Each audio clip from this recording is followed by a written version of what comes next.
नमस्कार दोस्तों, स्वागत है आप सभी का अनटोल्ड हिस्ट्री में। दोस्तों, मेगास्थनीज की इंडिका को लेकर बहुत सारे लोगों में बहुत सारी गलतफहमियां बांटी गई है। ये उनकी गलतफहमी नहीं है, बल्कि ये दरअसल भारत में ये जो चुनमंगे इतिहासकार बने हैं, इन लोगों ने ये गलतफहमियां बांटी है। इनका अपना कोई सबूत मिलता नहीं, तो हर जगह ये बुद्धिज्म के, हर जगह जो समन परंपरा के सोर्स हैं उसमें अपने पिताजी घुसेड़ते रहते हैं, और यही गलतफहमी इन्होंने पूरे भारतीयों में फैला रखी है। अभी कॉलर महोदय आए हैं, वो जबरदस्ती उसमें पिताजी खोज रहे हैं कि ब्रजमैन की चर्चा है, ब्रजमैन, अरे ब्रजमैन की चर्चा है तो भैया देखो उसमें कितने प्रकार हैं ब्रजमैन का। कोई नंगा रहता है, कोई शाकाहारी है, कोई फलाहारी है। अब उसमें जबरदस्ती जो है आप उसमें घुसड़े ले रहे हो। आपके यज्ञ हवन की कहीं चर्चा नहीं है, आपके ऋग्वेद की चर्चा नहीं, अथर्ववेद, सामवेद, यजुर्वेद की चर्चा नहीं, कहीं उपनिषद की चर्चा नहीं, कहीं रामायण महाभारत की चर्चा नहीं, ना आपके स्मृतियों की चर्चा है, ना आपके सतयुग, त्रेतायुग, द्वापर युग या कलयुग, इनकी भी चर्चा नहीं है। और तो और आपके किसी भी देवी देवता की चर्चा नहीं है उसमें, ना राम की है, कृष्ण की है, दुर्गा, काली, ब्रह्मा, विष्णु महेश, किसी की चर्चा नहीं है। फिर भी जबरदस्ती जो है आप उसमें अपने पिताजी घुसड़ते हो। अरे उसमें बमन शमन की चर्चा है, ये वही बमन और समन है जो सम्राट अशोक के इंस्क्रिप्शन में है। ये वही बमन और समन है जो बुद्धिज्म के त्रिपिटक में जिनकी चर्चा है। ये उनके अपने हैं,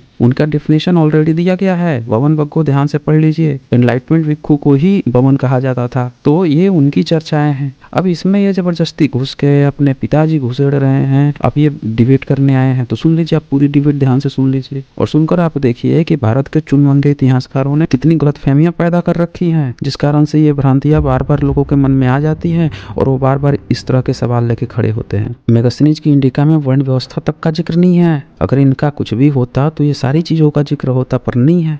तो आइए इस डिबेट को सुनते हैं, पर इस डिबेट को अंतिम तक देखिए ताकि जिनको भी इस तरह का कन्फ्यूजन है वो दूर हो सके।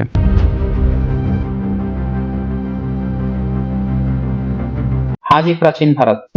अजय जी, ये मेगास्थनीज की जो इंडिका है उसमें जो आपका आज का टॉपिक है सॉल बोल के आत्मा, उसके बारे में कुछ जिक्र हुआ है। तो पेज नंबर 30 पर है, तो आप उसमें स्क्रीन पे अगर दिखा देंगे तो उसमें आ जाए। अच्छा, बताइए आप क्या उसमें क्या कहना चाहते हैं, चर्चा हुआ उसमें है। तो मेगास्थनीज ने जो ब्रैचमैन्स के बारे में जो बताया हुआ है, उसी में नीचे में जो आपने अपनी वीडियो जो एक बमन समन करके 121 आई थिंक बनाई हुई है, उसी में आपने एक स्क्रीन शॉट उसमें शेयर किया था। अच्छा। तो उसी में नीचे में कुछ आत्मा के बारे में भी लिखा हुआ है, जिसमें कि मतलब जो ब्रैचमैन जो है वो आत्मा के बारे में बातें करता है।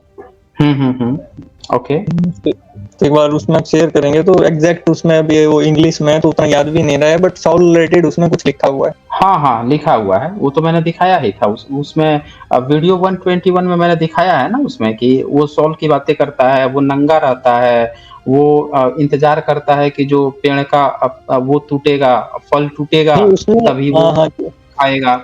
ये सारी चीजें दिखाई थी ना मैंने। उसमें जो आपका था वो नंगे रहता है, ये भी दिखाया था मैंने कि वो नंगे रहता है, ठीक है ना, वो नंगे रहता है, वो तकाबिल जो नदी है उसका पानी पीता है, ये भी मैंने दिखाया था। तो आप उसमें क्या कहना चाहते हैं, बोलिए। नहीं, उसमें जो सॉल का जो जिक्र आया है, तो आपका तो जो कहना है कि उस टाइम पे ब्राह्मण नाम का तो कोई जाति थी नहीं, तो उस समय में आपका 300 BC में आत्मा को मानने वाला वो कौन सा संप्रदाय था या कौन सा पंथ था या कौन थे वो लोग जो मतलब आत्मा के अस्तित्व को मानते थे? आजीवक थे, आजीवक तो नास्तिक विचारधारा के है ना, वो तो कहाँ आत्मा के अस्तित्व को।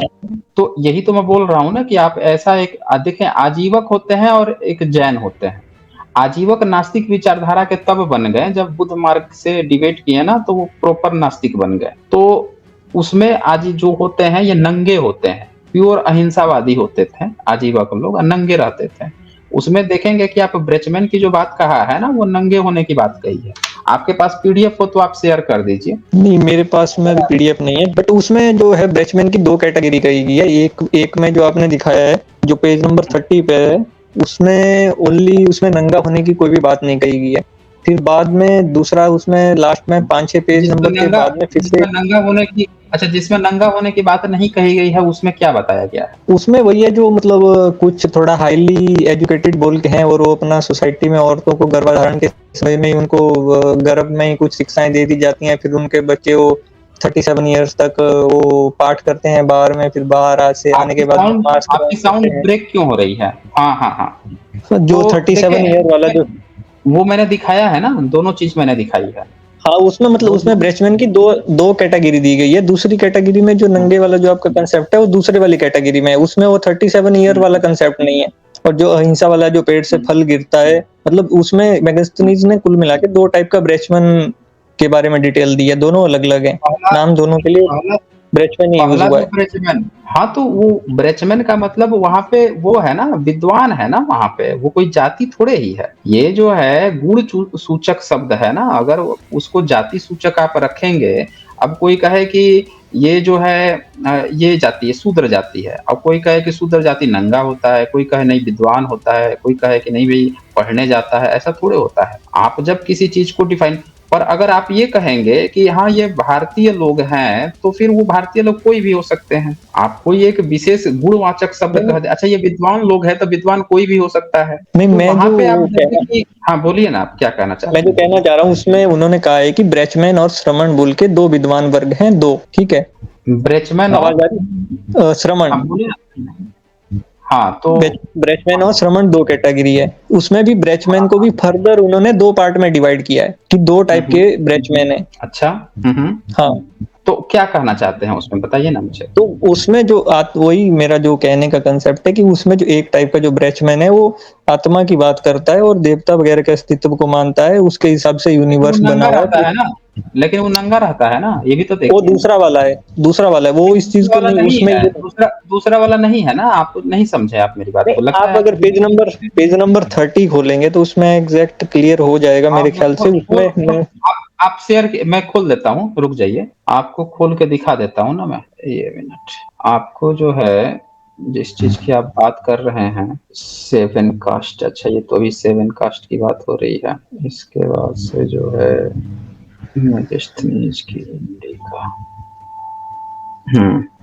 ये जो है 40 नंबर सेवन कास्ट।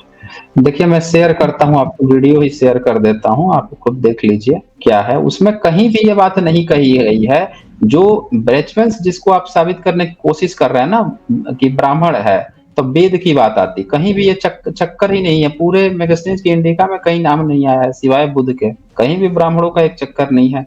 अच्छा यहाँ पे रूल्स टू बी ब्रोकन लिख रहे हैं, you are slowly but destructive, चाहे कोई भी बॉलर हो। ओके शुक्रिया आपका, रूल्स टू बी ब्रोकन।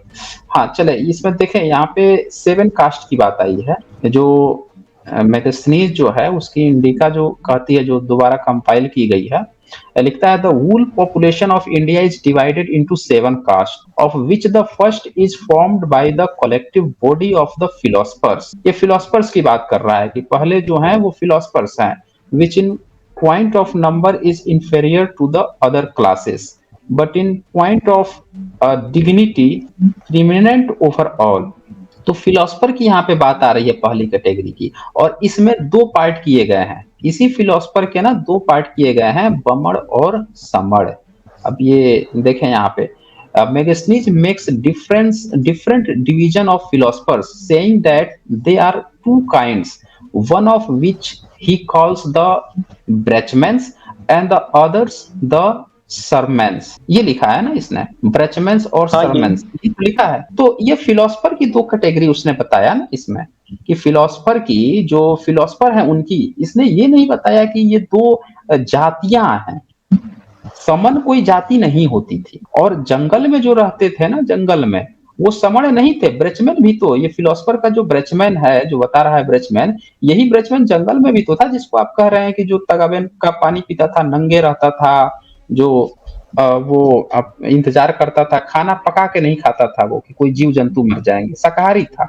लेकिन ये जो ब्रेचमैन है यहाँ पे, इसको आप देखेंगे कि जैसे ही ये यहाँ से जाता है जंगल में, तो आप देखेंगे कि नहीं, पढ़ के जब घर जाता है तो ये मांस खाता है, और जब तक अपने पढ़ाई में रहता है तब तक मांस नहीं खाता है, आप ये देखेंगे यहाँ। तो वो ब्रेचमैन बिल्कुल शाकाहारी है, और ये ब्रेचमैन जो है मांसाहारी है, ये शहर में रहता है। तो ये एक ही जाति कैसे हो सकती है? ये जाति नहीं, ये गुण सूचक शब्द है। ये वाला जो ब्रेचमैन आप अभी शो कर रहे हैं, इसमें मेरे ख्याल से नंगे वाली बात कहीं है नहीं, या आप अरे भाई साहब, तो हाईलाइट यही कर तो मैं सकते बोल हैं। रहा हूँ कि शहर में रहता था, ये मांस खाता था, यही तो मैं बोल रहा हूँ। जो जंगल में रहता था ना, वो मांस नहीं खाता था, नंगे रहता था, समझ रहे हैं? जो जंगल में रहता हाँ, था तो वो, हाँ तो बोलिए ना, वो उसको समण होना चाहिए था, लेकिन उसको ब्रेचमैन कह रहा है। यही वाला जो ब्रेचमैन जिसकी आप बात कर रहे हैं, इसमें नेक्स्ट और नीचे थोड़ा आप स्क्रॉल करेंगे तो उसमें सॉल रिलेटेड वो बातें आएंगी उसमें, जो कि आपका मतलब उससे मैच कर रहा है। ये सॉल वाली बात ये ब्रेचमैन नहीं करता है, समझ रहे आप हैं? इसी में नीचे स्क्रॉल करिए ना नेक्स्ट पेज में बस। इसमें दिया हुआ है। वीडियो खोला हूँ, ये वीडियो खोला हूँ। इसमें इसमें आप वीडियो में आपने शो नहीं किया उस चीज को। हाँ तो आप पीडीएफ हो तो आप शेयर कीजिए ना, मैं यहाँ दिखा देता हूँ, मैं तो मना तो नहीं कर रहा आपको।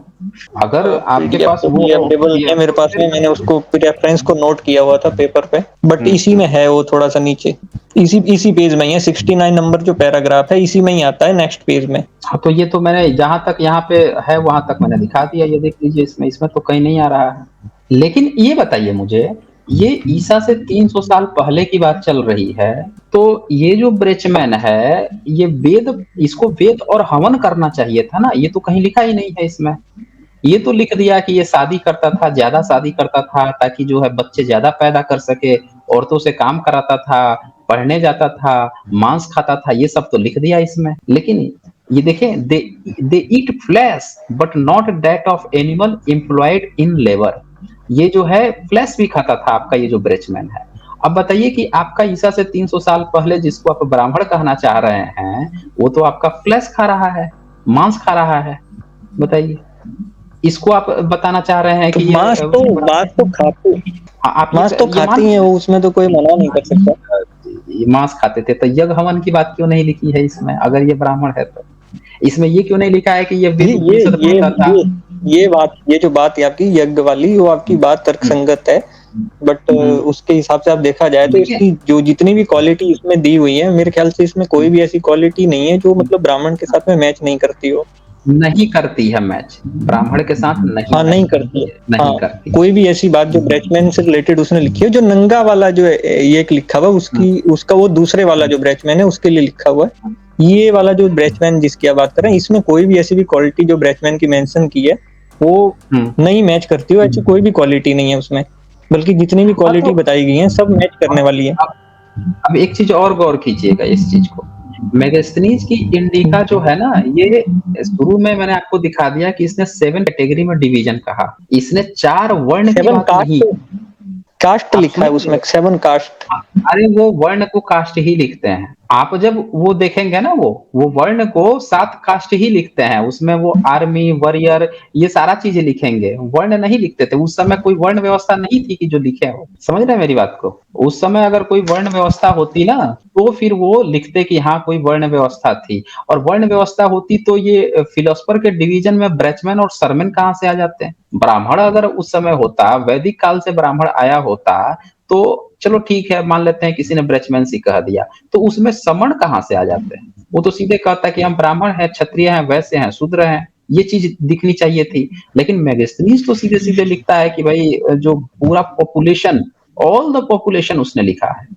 मैं एक बार फिर से दिखाने की आपको कोशिश करता हूँ, उसने लिखा है कि पूरा, ये देखें, ये 7th cast, 6th cast, 5th cast, military भी लिखा है, मिलिट्री इसने लिखा है, कहीं भी इसने ये चीज की जिक्र नहीं किया है कि ये क्षत्रिय होते थे।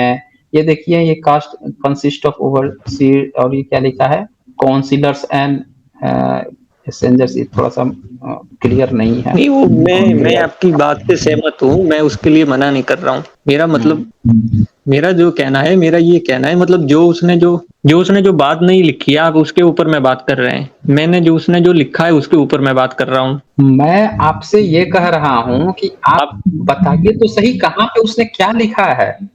ये क्या आप मुझे बता सकते हैं कि जहाँ पे आप आत्मा की बात कर रहे हैं? सुनिए मेरी बात, ये बताइए, जैन फिलोसफी आपने सुनी है? जैन फिलोसफी, जैन फिलोसफी आगम आपने कभी सुना है? आगमों का नाम सुना है आपने? नहीं, आगम का नाम नहीं सुना मैंने। नहीं सुना है। आप जानते हैं कि जैन लोग जो है परमात्मा नहीं मानते, ये बात आप जानते हैं? नहीं, मैंने उस जैन फिलोसफी के बारे में पढ़ा नहीं है, ज्यादा मुझे पता नहीं है जैन के बारे में। ठीक है, अब मैं आपको बता देता हूँ। जैन जो होते हैं, आजीवक जो होते हैं, नंगे वही रहते हैं, समझ रहे हैं मेरी बात को? यही दोनों नंगे रहते हैं, और ये दोनों जो हैं, ये आत्मा को मानने वाले में भी यही है। ये परमात्मा को नहीं मानते, आत्मा को मानने वाले यही दोनों हैं, और नंगे यही दोनों रहते हैं। तो अगर ब्राह्मण कोई नंगा रहता था प्राचीन काल में, तो आप इनके किसी भी धर्म ग्रंथ उठा के दिखा दीजिए जो ईसा से पहले के हों या ईसा से बाद के हों, ब्राह्मणों के, जिसने लिखा हो कि हमारे पूर्वज जो है नंगे भी रहते थे, ऋषि मुनि हमारे नंगे रहते थे, और वो फलाहार पे रहते थे, पानी पीते थे, नंगा रहते थे। ये कहीं दिखा दीजिए मुझे। तब आपकी बात वहां पे आएगी। आत्मा मानने का मतलब ये नहीं है कि भारत में आपको पता है बहुत सारे दर्शन है जो मानते हैं कि आत्मा मानते हैं। मीमांसा जो हो गया, ये क्या नाम है इसका, न्याय न्याय मीमांसा, न्याय दर्शन, जिसकी अभी हमने शुरू में जब प्रेजेंटेशन दे रहे थे पिछला स्ट्रीम में उसमें मैंने दिखाया था। ये सब आत्मा को मानने वाले होते हैं, इससे ब्राह्मण धर्म का कुछ लेना देना नहीं है। चले नहीं, फिर वो आपकी ओके बात सही प्राचीन। है, वो आत्मा को मानते हैं, वो ठीक बात है, बट आत्मा को मानने के साथ साथ में जो भी उसका जो रिचुअल है, जो उसमें और भी कैटेगरी क्वालिटीज जो दी हुई है, उनको भी तो उसको मैच करना पड़ेगा ना साथ में। एक चीज को मैच करने से अरे नहीं तो होता। यहाँ पे जो भी ये क्वालिटी दी गई है, क्या क्वालिटी, क्या पहला तो पांच क्वालिटी है छह कि वो नंगे रहते थे। वो तो एक ही पहला ही क्वालिटी बता रहा है कि वो नंगे रहते थे। अब आप कह रहे हैं कि नहीं, ये ब्रैचमैन ब्रेचमैन की दो आपने कैटेगरी है आपकी, तो आप ब्रेचमैन दूसरी की कैटेगरी को कहा नंगे वाले को ले नहीं रहे हैं। ब्रेचमैन ये इसमें ब्रेचमैन अरे आप क्या काहे कंफ्यूज हैं प्राचीन भारत। अभी आपने मैंने जब किताब दिखाया आपको ब्रेचमैन की कि फ्लैश खाता था, तो आपने कहा कि नहीं एक दूसरा वाला जो है वो नहीं खाता था। तो जो दूसरा वाला नहीं खाता था वो तो नंगा रहता था। ये मैच नहीं कर रहा हाँ, ये जो नंगा आदमी का, 69 ब्राह्मण नंबर पे है जो नहीं है। हाँ ये जो बोलिए ना आपने जो बोलिए। पेज खोला हुआ है अभी, जो आपने पेज खोला हम्म। हुआ है 69 नंबर, इसमें कहाँ पे लिखा है कि ब्रैचमैन नंगा रहता है? आप दिखाइए। अरे भाई साहब जब इसमें नहीं लिखा है तो यही तो मैं आपको समझा रहा हूँ। आपको मैं अब समय से आपको क्या समझा रहा हूँ कि जंगल में जिसको ब्रेचमैन आप कह रहे हो वो नंगा रहता था। वही तो आप कह रहे हो ना। आप किसको कह रहे हो जहाँ पे आप जो सोल की बात कह रहे हो वो नंगा नहीं रहता था, बताइए तो मुझे। नहीं, ये वाले में जो 69 नंबर में आप अरे भाई ब्रैचमैन दिखा रहे हैं, 69 वो वाला ये उसमें फ्लैश उसमें खाता सोल था। की बात ये है। फ्लैश ये मांस खाता था, फ्लैश खाता था ये। इसकी बात लिखी हुई है यहाँ पे। आप हाँ, जंगल यही में रहने वाले सोल के ऊपर में विश्वास करता है ये। यही कौन विश्वास करता था? ये जो पेज कौन? आपने खोला, इसमें जो ब्रैचमैन शो ये किया हुआ है, वही ब्रैचमैन। हाँ, अच्छा ये करता था और मांस भी खाता था। हाँ, यही ये मांस भी खाता था और ये जो है वो करता था सोल पे बिलीव। अब बताइए हाँ, कहाँ पे और इसमें यही दिक्कत 37 ईयर तक बार में स्टडी करने के बाद में आता था। इसी की क्वालिटीज है? हैं वो सारी, और पृथ्वी को यूनिवर्स के सेंटर में मानता है। ये सब इसी की हम्म। क्वालिटीज है। आपने आधा स्क्रीनशॉट किया हुआ है, इसमें नीचे में और भी बहुत कुछ दिया हुआ है। तो इससे कहाँ साबित हो गया कि ये ये मैं वेद कहना और चाह ये रहा हूँ। हवन करता था? कहाँ से इससे साबित हो गया कि ये हवन कुंड मैं करता था, यज्ञ करता था? ये कहाँ साबित हो गया? मैं हवन कुंड की बात नहीं कर रहा हूँ, मैं ऐसा बोल रहा हूँ, हम्म। इसमें जो मान लीजिए जो इसमें जो 5 क्वालिटीज जो दी हुई हैं, वो पांचों क्वालिटी उसके साथ में मैच कर रही हैं। मैं आपको ये कहना चाह रहा किससे हूँ। किससे मैच कर रही या है? आपके हिसाब से कोई और है तो आप उसका बता किससे दीजिए मैच, मुझे कि नहीं, ये आप जो मुझे पांचों बताइए ना। आप ये क्यों नहीं बता रहे हैं कि किससे मैच कर रही है इसकी क्वालिटी? ब्राह्मण ब्राह्मण के साथ में ब्रैचमैन कौन से ब्राह्मण से मैच कर रही है? कोई भी एक ही तो ब्राह्मण है, और कितने ब्राह्मण है? आप क्यों जबरदस्ती का वो कर रहे हैं भाई साहब? यहाँ पे जो लिखा है इसने, इसमें कहीं भी ये बात नहीं लिखी है कि ये हवन कुंड करते थे, ये करते थे। यहाँ कहीं लिखा है इसने जो 5-6 क्वालिटी गिना दी, या ब्राह्मण का जो 5-6 कर्म है, आपने मनुस्मृति पढ़ा नहीं है लगता है। मनुस्मृति में इनके साफ साफ कर्म बताए गए हैं ब्राह्मणों के, कि ब्राह्मण का काम ही है यज्ञ हवन। जो ऋग्वेद, आप कहोगे कि भाई मेगस्थनीज से पुराना ऋग्वेद है, आप कहोगे, मैं नहीं कहूंगा, आप कहोगे। तो अगर इससे पुराना अगर ऋग्वेद है तो ब्राह्मण को तो सबसे पहले यज्ञ हवन करना चाहिए, क्योंकि ब्राह्मण का पूरा काम ही यज्ञ हवन पर डिपेंड करता था। कहाँ पढ़ने जाता था, कौन सी पढ़ाई पढ़ के आता था कि आके या मांस भी खाता था, अपनी सारी क्वालिटी, इतनी सारी शादियां विवाह कर रहा है और यज्ञ हवन कुंड कर ही नहीं रहा है। इसी में आगे जब आप पढ़ेंगे तो श्रमण का, जब आप पढ़ेंगे तो श्रमण का दिखाया गया है कि राजा जो है अपने सैनिक को भेजता था श्रमण के पास। श्रमण आते थे, उसका जो भी उसका वो कोई अवसर पे या किसी चीज पे जो होता है ना पुरोहितगिरी करने वाला, ये श्रमण करते थे। ये बामण, ये ब्रजमैन को नहीं लिखा गया है कि ब्रजमैन ये काम करता था। तो आप पहले मैगजीनीज की इंडिका जो है ना उसको अच्छे से पढ़ लीजिए। देखें प्राचीन भारत, आप जो बात कह रहे हैं उसका पहले आप अच्छे से पढ़ लीजिए। अगर आप ये दिखाना चाहते हैं कि ये ब्राह्मण है तो आपको दिखाना पड़ेगा कि ये 4 वेद की बात कर रहा है, ये वेदों की बात कर रहा है। अरे भाई आप किसी को उठा दिए जो कहीं पढ़ने गया, पढ़ के आया, वो ना यज्ञ हवन की बात कर रहा है, ना ब्राह्मणों जैसा चुटिया लटकाने की बात कर रहा है, ना ऋषि मुनि की बात कर रहा है, ना उपनिषद की बात कर रहा है। एक तरफ बोल रहे हैं कि उपनिषद जो है चंद्रगुप्त से पहले का है, एक तरफ कर रहे हैं वेद भी पहले सा है, इसमें कोई उल्लेख ही नहीं है उनका। आप बोल रहे हो कि सोल की बात आ रहा है, परमात्मा क्यों नहीं आ रहा है इसमें? आत्मा की बात क्यों नहीं आ रही है? सोल की बात आ रही है। सोल मानने वाले तो बहुत लोग थे। सोल का ही तो खंडन किया है 8वीं सदी में धर्मकिति ने, प्रमाणवर्तिका में शांति देव ने, सबने खंडन किया है। तो आपको प्रॉपर लेकर आना पड़ेगा, क्योंकि वेद जो है ना वो परमात्मा की बात करता है। वैसा यहाँ पे कहीं नहीं लिखा हुआ, पूरे किताब में कहीं मेगस्थनीज की इंडिका में सिवाय बुद्ध के किसी ब्राह्मण धर्म के किसी देवी देवता की चर्चा नहीं है। चले प्राचीन भारत, ओके। इससे ज्यादा मैं समय नहीं दे पाऊंगा ना। आप लोग केवल वो बातें कहते हैं, साबित भी करने की कोशिश करते हैं, रेफरेंस भी नहीं लाते हैं, ऑथेंटिसिटी भी लानी पड़ेगी ना दिखाने के लिए। और एक मेगास्नीच की इंडिका वैसे भी इसको उतनी ज्यादा ऑथेंटिक कोई मानता भी नहीं है, क्योंकि ये दोबारा कंपाइल की गई। चलें, अब मैंने फिर से लिंक दे दिया है, और कोई जो चाहता हो आकर डिबेट कर सकते हैं। डिबेट के लिए आप टू द पॉइंट टॉपिक पर रहें, अच्छा डिबेट करें, पब्लिक को थोड़ा मजा आए, ठीक है ना। और आए आप लोग अपनी बातें रखें। चले, यहाँ पे आए हैं, अच्छा सत्य के दर्शन आए हुए हैं, चले इनसे थोड़ी बातें करते हैं। हाँ जी, सत्य के दर्शन कैसे हैं आप? हाँ, मैं बढ़िया हूँ, बढ़िया हूँ। आत्मा का विषय बड़ा प्यारा चल रहा है आपका। मैंने दो शब्द मैं ही बोल देता हूँ। कैसे हैं आप, जी कैसे हैं? जी, बढ़िया है, मेरे बढ़िया। क्या है, इंटरनेट की प्रॉब्लम थी, इस वजह से मैं भी क्या है लाइव नहीं कर पा रहा था। आज फिर मैंने किया। अच्छा जी, ओके। जी जी जी जी। तो आज तो आत्मा का चैप्टर था ना। हाँ हाँ, आत्मा पे चर्चा है, लेकिन कॉलर्स को तो पता है ना, ये लोग जो टॉपिक होता है वो टॉपिक पर कभी आते नहीं है। हाँ, जी, ये दुर्भाग्य है, ये दुर्भाग्य है, क्योंकि जिस टॉपिक पे बात कर रहे हैं उसी पे बात होना चाहिए। आपकी साउंड ना जा और रही है, आपकी साउंड थोड़ा हाँ माइक मुंह पकड़ रही है। हाँ जी हाँ जी। मतलब जिस जिस विषय पर जिस टॉपिक पे चर्चा होती है ना, उसी टॉपिक पे चर्चा होना चाहिए, मेरा ये कहना है। और दर्शकों से भी कि भाई जिस टॉपिक पे रखा है उस पे विद्वान या जो भी अपने आप को 30 मार्क समझते हैं उनको आना चाहिए और बात करना चाहिए। हेलो। हाँ हाँ, बिल्कुल बिल्कुल, लेकिन हाँ आएंगे नहीं भाई। ना वो। हाँ मतलब वो इधर उधर की बात करते हैं तो बड़ा फिर दुख होता है। भैया आप अपने आप को विद्वान भी कहते हैं, डिबेट करने के लिए आ रहे हैं, तो जिस सब्जेक्ट को रखा, जब आपने 2 दिन पहले सब्जेक्ट को दे दिया तो उस सब्जेक्ट की आप तैयारी करें और तैयारी करके फिर अपनी बात रखें। तो तैयारी करके तो वो बात रखते ही नहीं है। मतलब मर्जी पड़े जो बोलते हैं आकर के लोग, हम तो बड़ा वो होता है कि भाई क्या कर रहे हैं आप। भाई कम से कम जो टॉपिक रखा है उसके साथ तो न्याय करें। और वो हाँ, अपना अपना राग, अपनी अपनी ढबली, अपना अपना राग करते रहते हैं। जी जी। जी जी जी। मैं सिर्फ ये कहना चाहता था कि अक्सर लोग जो गीता पर एक बात करते हैं कि भाई गीता में तो आत्मा की फिलॉसफी दी गई है और ये दिया गया है, वो दिया गया है। पर गीता में जो आत्मा की फिलॉसफी अगर पढ़ते हैं अपन, तो वो परस्पर विरोध से भरी हुई है। यानी जिस आदमी में नए गीता में आत्मा के कॉन्सेप्ट को घुसेड़ा है या लिखा है, वो खुद कंफ्यूज था कि भाई हमें क्या बोलना चाहिए, क्या लिखना चाहिए। मतलब उसको कुछ पता। एक एक थोड़ा सा एक मिनट, ये देखें, ये जी आदर्श तिवारी कोई है, ये बोल रहा है कि कुछ जी बोल रहा है कि ये डिबेट के लिए। तो आदर्श तिवारी, आप आ जाओ ना यहाँ पे, आके खुद डिबेट कर लो ना। और रो क्यों रहे हो कमेंट सेक्शन में? सीधे आ जाना चाहिए यहाँ पे। यहाँ पे जब हम लोग बैठे हुए हैं, कोई सबूत है, कोई तर्क है, तो आ लो, डिबेट कर लो।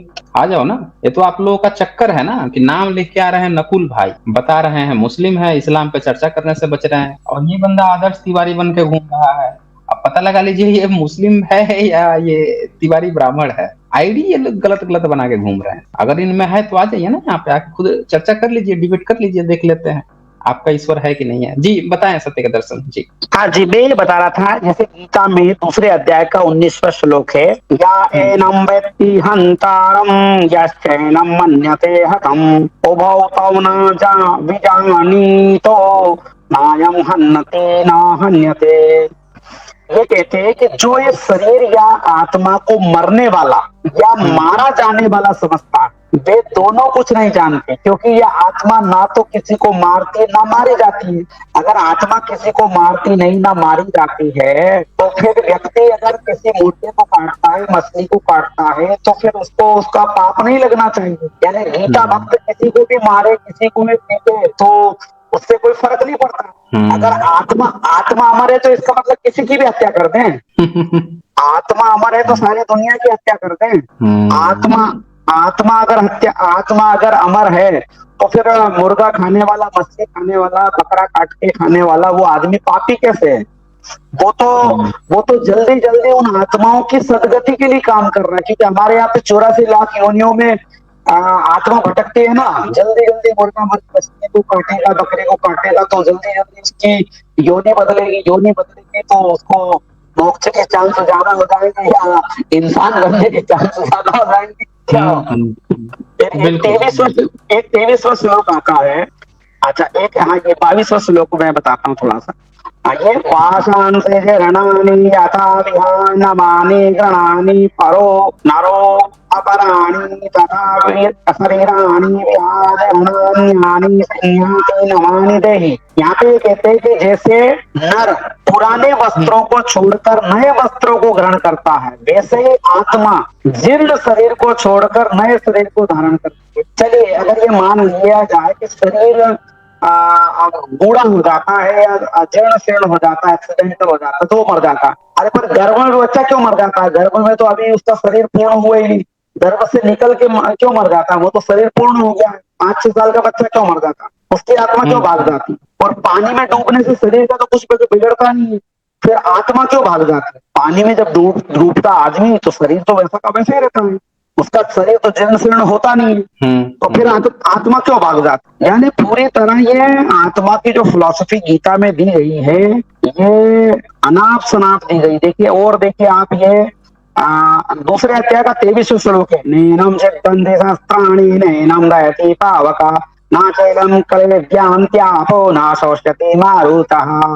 आत्मा को शस्त्र काट नहीं सकते, आग जला नहीं सकती, पानी गला नहीं सकता, हवा सुखा नहीं सकती, तो फिर नरक में कौन जाता? फिर स्वर्ग में कौन जाता? और शरीर काम करता है कि आत्मा काम करती है? अगर आत्मा काम करती है, सारे कार्य अगर आत्मा करती है तो फिर आत्मा को सजा तो कोई दे नहीं सकता, तो फिर वो भटकती क्यों 84 लाख योनियों में? शरीर काम करता है तो शरीर अगर पाप करता है तो उसको जला दिया जाता है मरने के बाद। मतलब शरीर काम करे और आत्मा सजा पाए। और एक तरफ कहते हैं कि आत्मा को ना तो काटा जा सकता, ना जला सकते हैं, ना पानी गीला कर सकता, ना सुखा सकता है। तो फिर ये नरक के जो फोटो लगा रखे इन्होंने बड़े बड़े पुराणों में शास्त्रों में लिखा हुआ कि भाई नरक में जाएगा तो ये हो जाएगा, वो हो जाएगा, तो फिर कैसे हो जाएगा? तो ये पूरा सारी बातें परस्पर विरोध से भरी हुई है। कुछ भी लिखा है हमारे ऊपर जो ही बोल देते हैं। और मुझे बताइए कि जब आत्मा पर कोई प्रभाव पड़ता ही नहीं है तो फिर उसके होने का क्या मतलब है? अब जैसे 25वें श्लोक में अगर आप देखेंगे तो वहां पे लिखा हुआ है अव्यक्तो अचिंत्यो अविकार्यो अमुच्यते अस्मादेवं विदितवैनं नानो सोचेतो मर्हसि। यहाँ आत्मा अव्यक्त है, यानी आत्मा को व्यक्त नहीं किया जा सकता। अरे भाई जब आत्मा को व्यक्त नहीं किया जा सकता है तो आत्मा पर इतना लंबा चौड़ा भाषण क्यों लिख रहा है? तो श्लोक पे श्लोक पहले जा रहा है। और अर्जुन को तो आत्मा से कोई संबंध ही नहीं, वहां पे वो तो युद्ध के लिए तैयार है बेचारा, नहीं युद्ध के लिए, युद्ध से इसलिए कहते हैं युद्ध से संबंधित बात करो ना। और उसकी मूल चिंता जो है वो तो वर्ण संकरण, औरतें हो जाएगी, जाति धर्म नष्ट हो जाएगा, कुल धर्म नष्ट हो जाएगा। दूसरे अध्याय में आत्मा की फिलॉसफी झाड़ रहे हैं और एक तरफ कह रहे हैं कि आत्मा अव्यक्त है। अभी अव्यक्त है तो फिर बातचीत कैसे करना है? या किसी के सोचने में नहीं आ सकती तो तुम्हारे सोचने में कैसे आ गई? या कभी परिवर्तित नहीं होती, इसलिए तुम भी इसे ऐसा मानकर युद्ध में मरने वालों की बाबत ऐसा मत सोचो। कुल मिला के आत्मा के विषय में जो भी शास्त्रों में लिखा है या जिनको भी अपन शास्त्रों में पढ़ते हैं वो सब परस्पर विरोध से भरा है। एक तरफ तो वो कहते हैं कि आत्मा, साउंड थोड़ी सी गड़बड़ है आपकी, साउंड जो है ना, साउंड में थोड़ी सी मुझे लग रहा है कि टेक्निकल प्रॉब्लम आ रही है, क्लियरिटी नहीं आ रही है साउंड में। अच्छा। चलिए बहुत बहुत धन्यवाद। अच्छा एक और गीता में एक जगह लिखा है कि आत्मा सनातन है और दूसरी जगह लिखा है कि पुरातन है। तो आत्मा को या तो सनातन माना जा सकता है या पुरातन माना जा सकता है। यानी अगर सनातन सही है तो पुरातन नहीं हो सकती और पुरातन है तो सनातन नहीं हो सकती। तो ये सब क्या है कि मतलब भोले भाले लोग थे तो उनको मूर्ख बनाया गया है। ठीक है, बहुत बहुत साधुवाद, धन्यवाद आपको। ओके धन्यवाद बहुत बहुत धन्यवाद। इस डिबेट को अंतिम तक सुनने के लिए ज़्यादा से ज़्यादा इसको शेयर कर दीजिए ताकि सभी लोगों तक ये जानकारी पहुंच सके। जल्द ही मिलते हैं एक नए वीडियो के साथ। धन्यवाद।